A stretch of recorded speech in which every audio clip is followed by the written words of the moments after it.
25 जून 1975 1975 एक ऐसी डेट, ऐसा साल जब गूंगी गुड़िया कहलाने वाली इंदिरा गांधी एक आयरन लेडी साबित हुई। इंदिरा गांधी ने 25 जून 1975 को किस तरीके से इंडिया की पूरी पॉलिटिक्स को ही नहीं बल्कि इंडिया के पूरे निज़ाम को एक तरीके की ऑटोक्रेसी में बदल कर रख दिया।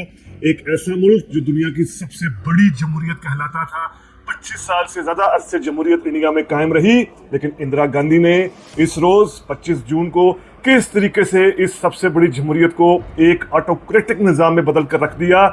क्या थे वो फैक्टर्स कि जिनके बायस इंदिरा गांधी ने ये इमरजेंसी इन्वोक की? क्या किरदार था इस इमरजेंसी में इंदिरा गांधी की सोशलिस्ट आइडियोलॉजी का, इंदिरा गांधी के सोशलिस्ट जो एक प्रोग्राम था उसका? क्या टसल थी इंदिरा गांधी की उस वक्त की इंडिया की अदलिया के साथ, जजेस के साथ, सुप्रीम कोर्ट के साथ, हाई कोर्ट्स के साथ?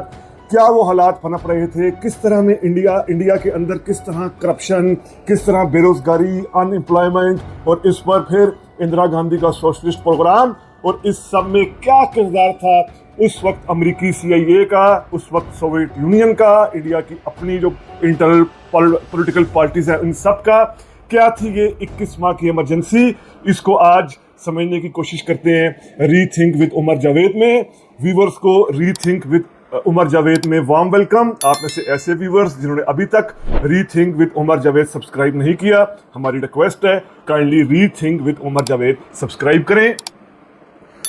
1966 में लाल बहादुर शास्त्री के इंतकाल के बाद, लाल बहादुर शास्त्री जब इस दुनिया में नहीं रहे, उसके बाद जब इंदिरा गांधी को कांग्रेस के पुराने लीडर्स की तरफ से प्राइम मिनिस्टर बनाने का सोचा गया,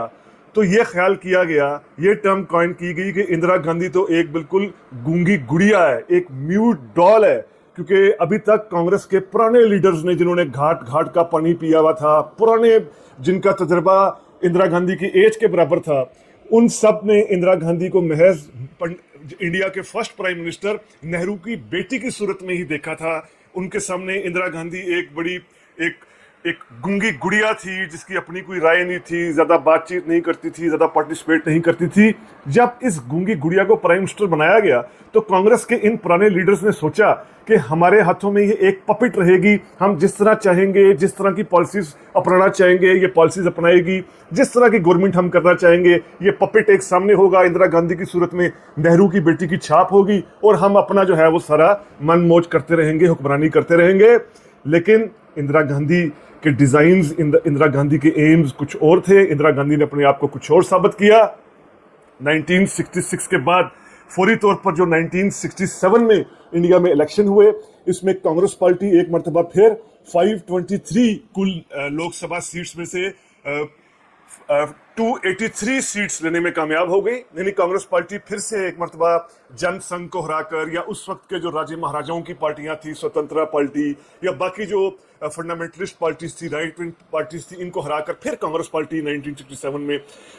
इक़्तिदार में आती है, और फिर इंदिरा गांधी को ही प्राइम मिनिस्टर बनाया जाता है, ये सोच करके ये गूंगी गुड़िया कांग्रेस के पुराने लीडर्स के, पुराने घाक घाक का पानी पीने वाले, करप्शन करने वाले, पावर का अब्यूज करने वाले पॉलिटिशियंस के हाथ में, पुराने लोगों के हाथ में, कांग्रेसियों के हाथ में एक पपेट बनी रहेगी। लेकिन हुआ बिल्कुल इसके उल्ट, क्योंकि इंदिरा गांधी एक तो अपने फादर जवाहरलाल नेहरू की सोशलिस्ट आइडियोलॉजी से भी मुतासिर थी, और अब पावर में आने के बाद इंदिरा गांधी पर सबसे ज्यादा असर जिस शख्स का कहा जाता है वो P.N. हाक्सर हैं। P.N. हाक्सर का बुनियादी तौर पर आबाओ-अजदाद का ताल्लुक कश्मीर से था, कश्मीरी थे ये, जन्म इनका गुजरावाला में हुआ था, लेकिन उसके बाद ये माइग्रेट कर इंडिया गए, और इंडिया जाकर ये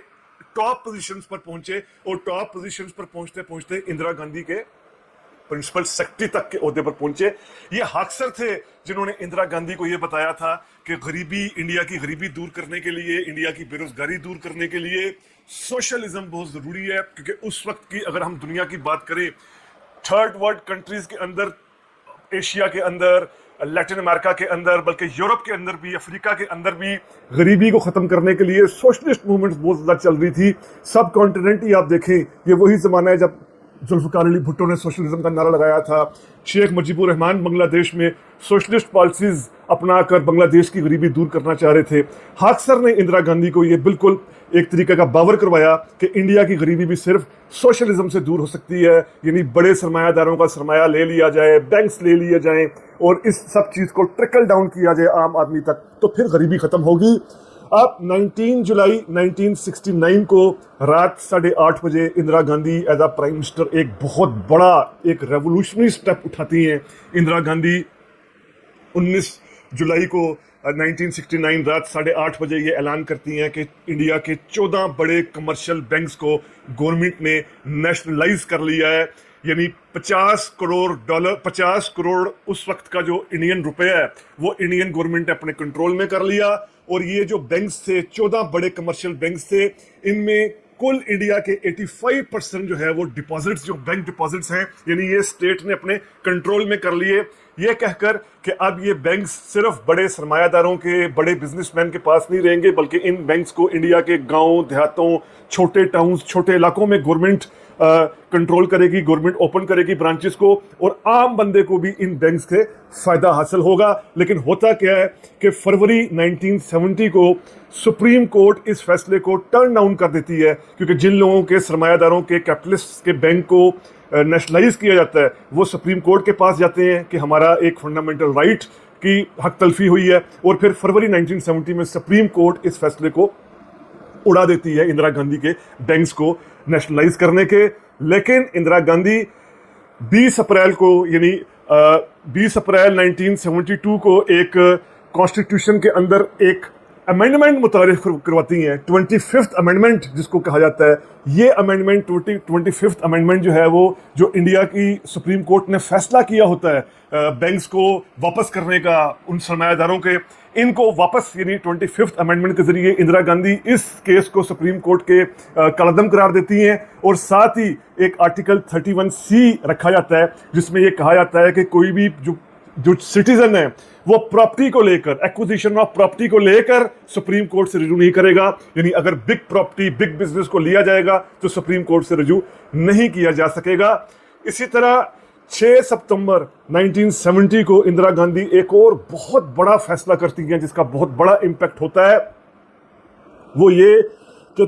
तमाम जो प्रिंसली रूरल्स थे, यानी जब इंडिया 1947 में आज़ाद हुआ था तो 500 से ज़्यादा प्रिंसली स्टेट्स थी, यानी ऐसी स्टेट्स थी जहाँ पर शाही राजे, महाराजे, निज़ाम और लोकल जो हुक्मरान थे वो हुक्मरानी करते थे, जिनकी मिसालों में पटियाला की मिसाल है, पटवी की मिसाल है, हैदराबाद की मिसाल है, कश्मीर भी इस मिसाल में आता है, यानी प्रिंसली स्टेट्स, शाही रियासतें। तो 47 में इन शाही रियासतों को इंडिया ने अपने साथ रखने के लिए उस वक्त की इंडियन गवर्नमेंट ने, प्राइम मिनिस्टर नेहरू ने और वजीर दाखिला सरदार पटेल ने इन प्रिंसेस से, इन राजा महाराजाओं से वादा किया था कि वो इंडिया के साथ अपने आप को जम कर दें, इंडिया के साथ क्लब कर दें, इंडिया में शामिल हो जाएं, तो इन लोगों को खास फैसिलिटीज दी जाएंगी, इन लोगों को परवी पर्स दिया जाएगा, यानी खास तरह का वजीफा दिया जाएगा, पैसा दिया जाएगा, इन लोगों को सालाना बुनियादों पर मराद दी जाएंगी। इंदिरा गांधी ने 6 सितंबर 1970 को इन तमाम प्रिंसली और शाही रियासतें जो थी, इनके जो प्रीवी पर्सेस थे, इनकी फैसिलिटीज थी, इनको मिलने वाला सरकारी पैसा था, वो सब खत्म कर दिया ऑर्डर करके। फिर ये प्रिंसेस, ये राजे महाराजे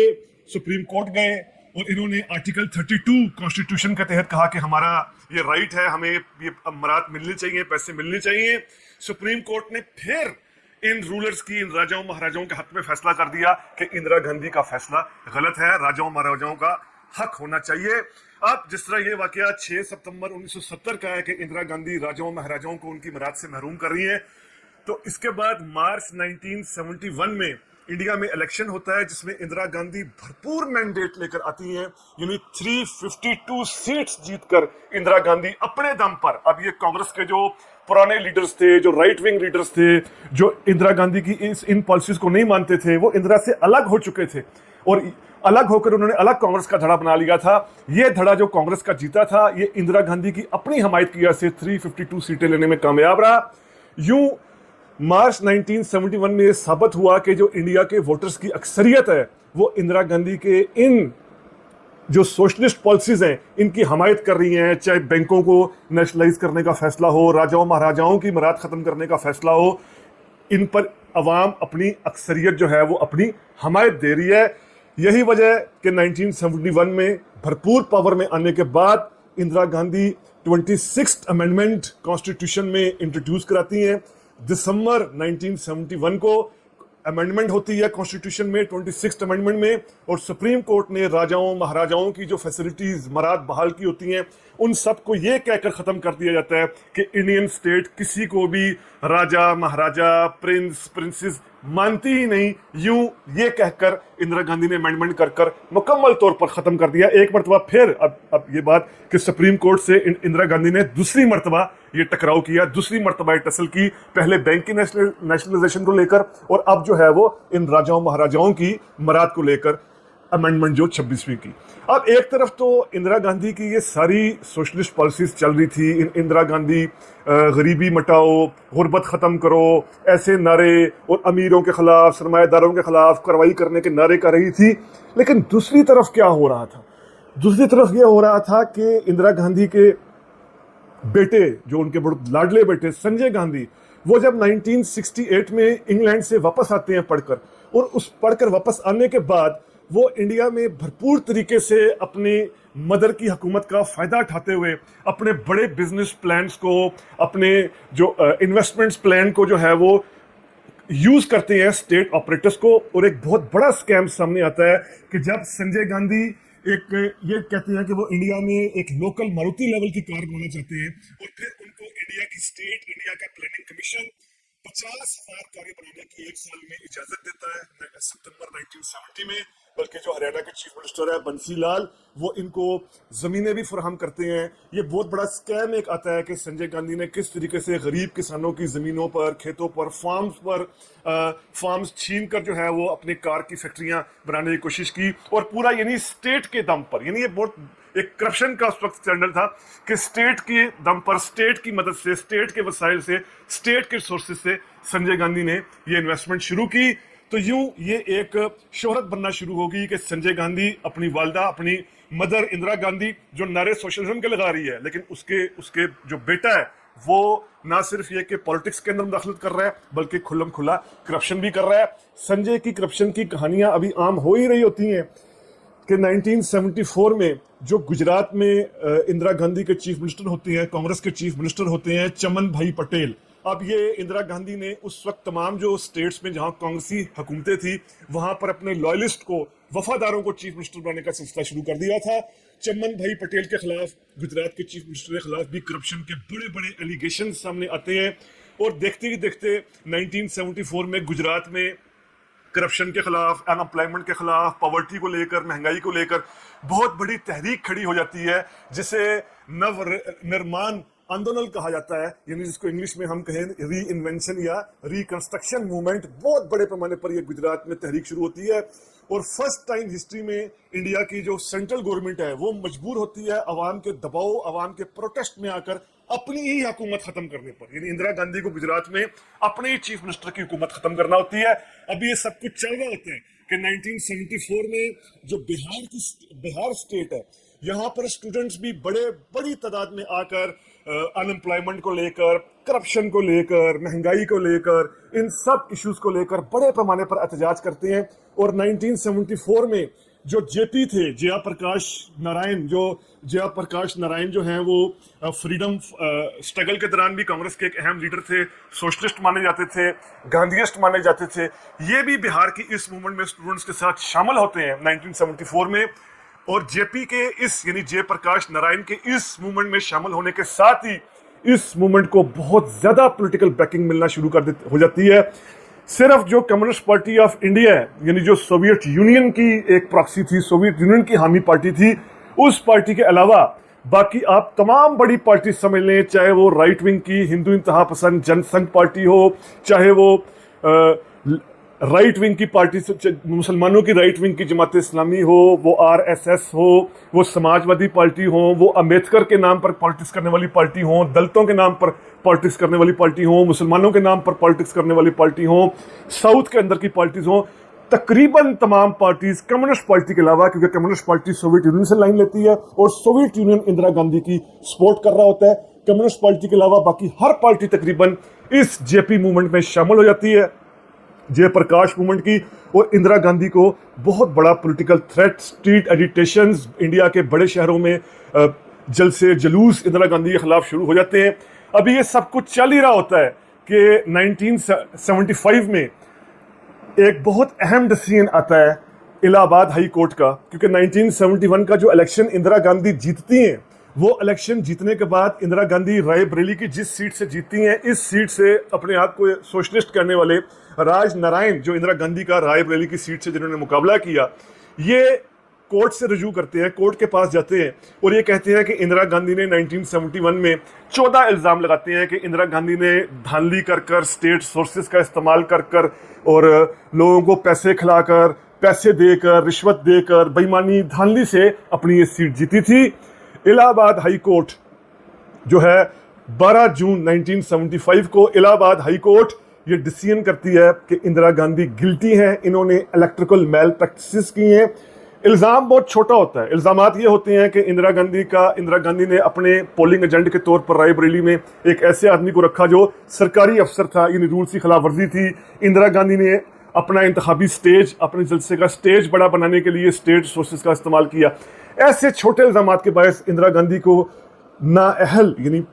एलिजिबल करार दे दिया। 12 जून 1975 को इंदिरा गांधी फौरी तौर पर इंडिया की सुप्रीम कोर्ट से रजू करती हैं इस इलाहाबाद हाई कोर्ट के फैसले के खिलाफ, और सुप्रीम कोर्ट ये फैसला देती है 24 जून को कि इंदिरा गांधी को तो 6 साल के लिए पॉलिटिक्स पर पाबंदी लग सकती है, 6 साल के लिए इनको पॉलिटिक्स से भी रोका जा सकता है। लेकिन साथ ही 24 जून 1975 को सुप्रीम कोर्ट ये भी ऑर्डर करती है कि अगली समाअत तक, इस केस की अगली हेयरिंग तक इंदिरा गांधी प्राइम मिनिस्टर रह सकती हैं। उनका मुकम्मल फैसला अगली हेयरिंग पर किया जाएगा। यूं अब इंदिरा गांधी के लिए एक तरह का एक काउंटडाउन शुरू हो जाता है कि उनका इक़्तिदार कभी भी खत्म हो सकता है। दूसरी तरफ जो जेपी हैं, इनकी मूवमेंट, जयप्रकाश नारायण की मूवमेंट तेजी से और ज़्यादा मकबूल होती है। 25 जून की दोपहर को दिल्ली के रामलीला मैदान में जयप्रकाश नारायण खुलकर वहाँ की जनता आवाम के सामने इंडिया की आर्मी और पुलिस को भी ये कहते हैं कि वो इंदिरा गांधी के ऑर्डर्स मानने से इनकार कर दें। इंडिया की आर्मी, इंडिया की पुलिस इंदिरा गांधी की बजाय अवाम के साथ शामिल हो जाए, इंडिया की गवर्नमेंट के ऑर्डर मानना ख़त्म कर दें। अब ये सूरत हाल थी कि या इंदिरा गांधी बच सकती थी या फिर जो है वो ये सिस्टम बच सकता था, निज़ाम जमहूरी बच सकता था। इंदिरा गांधी ने 25 जून की रात को अपने कई मशवरों, जिनमें उस वक्त बंगाल के चीफ मिनिस्टर का नाम लिया जाता है, कई और लोगों का नाम लिया जाता है, सबसे बढ़कर अपने बेटे संजय गांधी का नाम लिया जाता है, इनके मशवरे पर, इनके एडवाइस पर 25 जून की रात को वो अपने लॉयलिस्ट, अपने वफादार इंडिया के सदर फखरुद्दीन अली अहमद के पास जाती हैं और कहती हैं कि इस इमरजेंसी के डिक्लेरेशन पर साइन किया जाए। और 26 जून की रात यानी 25 जून के कुछ 12 बजे के आसपास, 25 जून 1975 के 12 बजे के आसपास इंदिरा गांधी रेडियो पर यह ऐलान करती हैं कि प्रेसिडेंट ने मुल्क में स्टेट ऑफ इमरजेंसी का ऐलान किया है, पैनिक होने की कोई ज़रूरत नहीं है। लेकिन दूसरी सुबह अब इस रात को इंडिया की दिल्ली और बड़े शहरों की बिजली बंद कर दी जाती है ताकि सुबह न्यूज़पेपर भी शाया ना हो, न्यूज़पेपर पब्लिश ना हो। लेकिन दूसरे दिन जो BBC वर्ल्ड सर्विस है वो सुबह 7:30 बजे, 26 जून को सुबह 7:30 बजे ये खबर ब्रेक करता है कि इंडिया में इमरजेंसी लग गई है। इंडिया के कॉन्स्टिट्यूशन आर्टिकल 352 और 356 को इन्वोक करते हुए इंदिरा गांधी ने पावर्स अपने हाथ में ले ली हैं और इंडिया के तमाम जो बड़े अपोजिशन लीडर्स हैं, जयप्रकाश नारायण, मोरारजी देसाई, अटल बिहारी वाजपेयी, लाल कृष्ण आडवाणी, अशोक मेहता समेत यंग लीडर्स भी उस वक्त के, मुलायम सिंह यादव, लालू यादव, हर तरह के जो अपोजिशन लीडर्स थे उनको गिरफ्तार कर लिया गया। 1 लाख से ज़्यादा अफराद को इस इमरजेंसी में गिरफ्तार किया गया। RSS पर पाबंदी लगाई गई, जमात इस्लामी पर पाबंदी लगाई गई, कई और इस तरह की राइट विंग पार्टीज पर पाबंदी लगाई गई। प्रेस मुकम्मल तौर पर या जो इंदिरा मुखालिफ प्रेस था उसे बंद कर दिया गया, या प्रेस को सिर्फ जो है वो कहा गया कि प्रो इमरजेंसी या प्रो इंदिरा ही खबरें लगाए। कहा जाता है कि 1 लाख से ज़्यादा अफराद को इसमें कैद किया गया और इसमें इंदिरा ने उन्हीं कवानीन का सहारा लिया लोगों को कैद करने के लिए जो अंग्रेज लेते थे, यानी Misa, maintenance of internal security act, इसके तहत लोगों को गिरफ्तार किया गया। बड़े पैमाने पर जॉर्ज फर्नांडिस जैसे एक लीडर, जिन्होंने मई 1974 में उस वक्त दुनिया में रेलवे की सबसे बड़ी हड़ताल करवा दी थी, 14 लाख लोगों को